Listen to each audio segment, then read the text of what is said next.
Alrighty, folks, another day is about to wrap up here in about 12 minutes in the stock market. And by the way, it's been a bit volatile today for the entire stock market, for Palantir stock, and for a lot of stocks out there. Now GME is about to be up over 30 bucks again. Talk about volatility for GameStop, guys. So yeah, we're going to break down Palantir in this video, the indexes, and maybe some other stocks at the end. So hit the like button, make sure to subscribe, guys, and don't forget to get up to 15 stocks for Moomoo, each up to $2,000 with at least a $100 deposit. Just use that link down below, the QR code right here, or go to stocks.com/Moomoo. And with that being said, guys, cheers. Let's get into it. So again, we're in power hour. The markets are about to close in less than 12 minutes now, and all the indexes are moving all over the place. The Russell's down 0.9%, the S&P's up 0.25%, Dow's down 0.1%,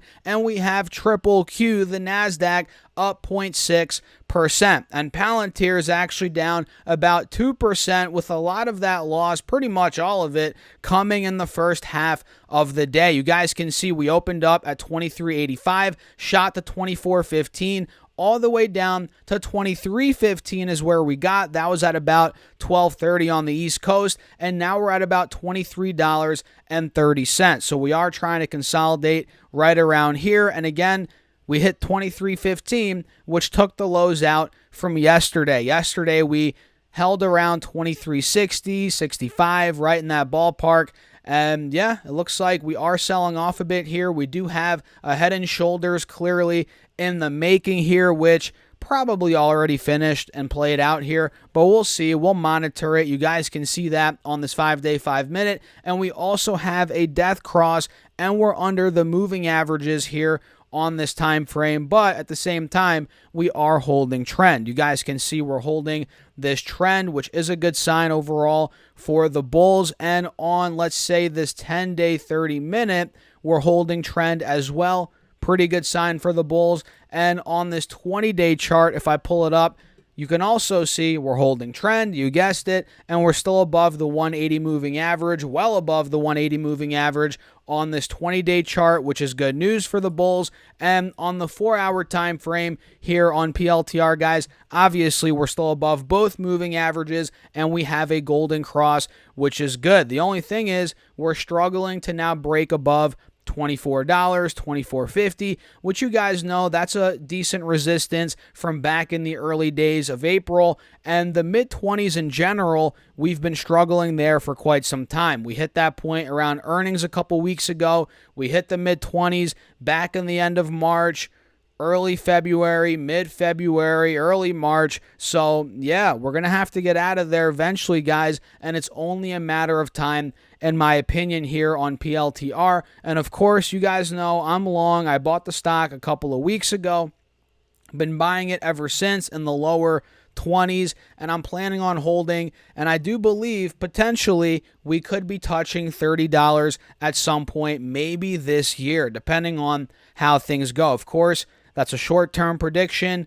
We don't know what's going to happen, but I feel like $30 is in the cards for this year. We'll see. Of course, if they botch earnings next quarter or the quarter after that, that could change quickly, but I feel like 30 bucks is in the cards. What do you guys think about that? I'd love to know your thoughts on that. So yeah, that's PLTR. Quick little breakdown here, down 2% on the day, and we have a lot of indexes, like I said, moving all over. All of them are. We have the Russell down 0.9%, pretty much giving back all the gains, or a lot of the gains from yesterday. Yeah, you guys can see on this 5-day, 5-minute, we opened up yesterday at 2,024 on the Russell, ran all the way to 2090, and now we're pretty much right back to 2030, right? 2040 almost, actually, and we hit 2024, 2025 roughly.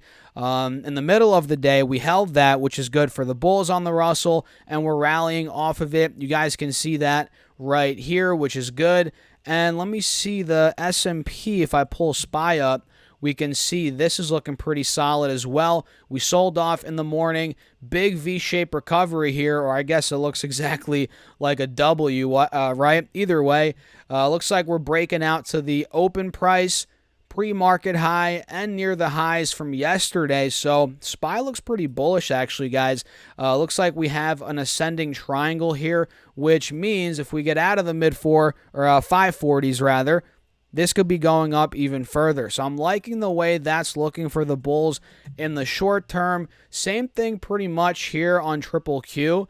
You guys can see we're clearly making higher lows into this 475 to 478 resistance. So if we're able to get out of 480 on Triple Q, I would say, let me set my alert there right now. This could probably go even higher, maybe $500 per share. I think at some point this year we do hit that. What do you guys think? Let me know in the comments about that. But Triple Q just put my alert at 480. We'll probably test that, maybe not tomorrow, although it's possible, but at some point next week, right? That's kind of what I'm waiting on here for Triple Q. And let's see what's going on with the good old Dow Jones, guys. Dow hit 39.1 yesterday. Today we hit 38.4 on the low, and now we're at 38.6, down about 45 points on the day. And the Dow's kind of been doing nothing over the past couple of months, guys. You can see the Dow's at the same price now as it was back in the beginning of the year. Literally, in January, the Dow Jones was at 38,500, and we're still there now. So the Dow's pretty flat on the year, and I'm not trying to knock the Dow. I mean, guys, we hit 40,000 points. That's a big milestone, but it's pretty flat. It's pretty flat, and the chart doesn't look that great. Very ugly chart, to be honest. So we'll see how that plays out.